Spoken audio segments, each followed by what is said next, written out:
you have to know about the diseases. If there is malaria in the area, then you must take precautions with prophylactics and mosquito netting and so on.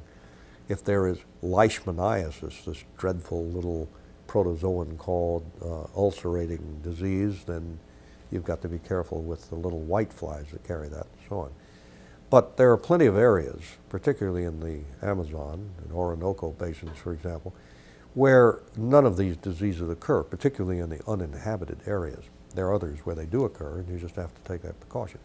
But once you've taken that precaution, or you're in essentially a disease-free area, then none of the dangers are exceedingly few, I should say, that is popularly associated with the jungle are to be found.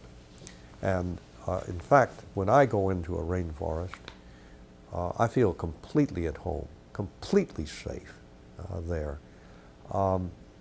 And it is not the green hell of legend by any means. It's cooler than outside. When you step out of a rainforest in midday, into an area that's been cleared, like the campsite or just beyond the, say, cleared fields and the like stepping into a furnace. You just want to get back into the rainforest.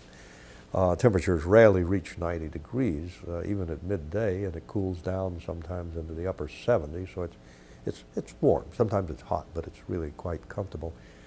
And then you're in a wonderland. I mean, surely it is a paradise for any naturalist.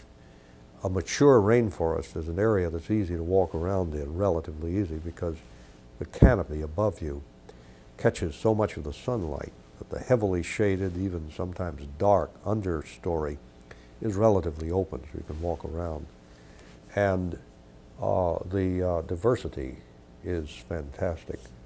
That the experience of a naturalist in the rainforest, even one where you spent a long time looking and studying, seems full of unending novelty. So many people have commented on that. If you, no matter how long you've been there, you look up one day and there's a bird perched on a branch, out of maybe 600 that occur in the area you've never seen before. There's a butterfly floating by, and that, a species you've never seen, that might be the only time you'll ever see it, and so on.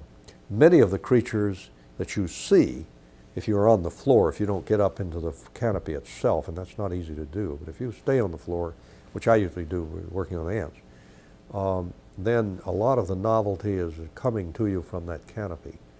It'll be a hummingbird, for example, that startles you by zooming down from the canopy and whirring a foot or two in front of your face, giving you a close look, and then back up into the empyrean and out of sight forever.